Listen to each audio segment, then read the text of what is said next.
No, it isn't a spare room, it's my bedroom. And no, it's not a wardrobe, it's my closet. But I never know what I'm going to find when I open the door.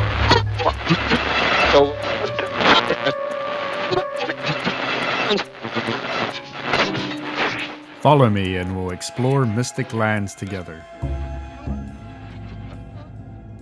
Originally known as Schenck's, the whiskey company which ultimately became known as Michter's was founded by John Schenck, a Swiss Mennonite farmer.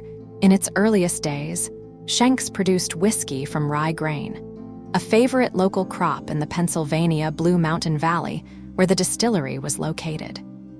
According to Pennsylvania historical lore, this particular rye whiskey was so valued that when the Revolutionary War broke out, General George Washington visited the distillery and purchased whiskey to fortify his men as they hunkered down in their camp through the long, brutal winter at Valley Forge. The Michter's Pennsylvania management would say Michter's was the whiskey that warmed the American Revolution. For a family to own a still that made spirits was not uncommon in colonial Pennsylvania.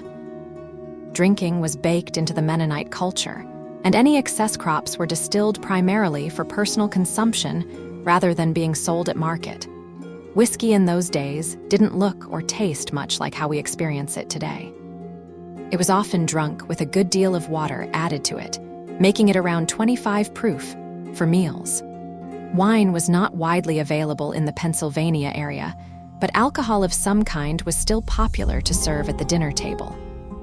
In the mid-1800s, Pennsylvania Dutchman Abraham Bomerger purchased the distillery and went to work on expanding the operations so that it could produce even more whiskey than it currently was.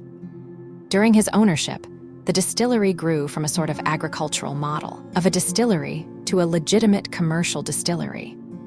By time 1875 rolled around, the distillery was doing so well and was so large that it had to begin hiring outside help rather than depend on extended family to run it.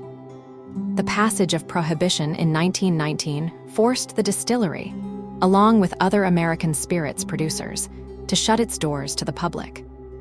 On the day before Prohibition began, locals lined up at the distillery with casks, jugs, and bottles of all sizes to get their fill of legal whiskey before it would have to be shut down. The line was mentioned as being 2.5 miles long on that day. Although the distillery did reopen after the repeal of Prohibition, it changed hands many times over the next few decades and frequently occupied a precarious financial position. During the 1950s, Lou Foreman, one of the distillery's then owners, created the modern Michter's brand name by combining portions of his sons' names, Michael and Peter. After surveying the distillery grounds, Foreman found a recipe in the attic of one of the buildings which detailed the style of whiskey that used to be produced there. A year later, in 1951, Foreman asked his new master distiller, Charles Everett Beam, who was related to the famous Beams in Kentucky, to try and recreate that recipe. It would eventually become some of the first batches of Michter's original sour mash whiskey produced. In 1989, with the entire American whiskey industry suffering a prolonged downturn, Michter's then owners declared bankruptcy and abandoned the premises, leaving its Pennsylvania operations in disrepair and the Michter's name seemingly lost to history. Were it not for a fortuitous connection to two whiskey lovers, with an abiding admiration for the old Michter's legacy and quality.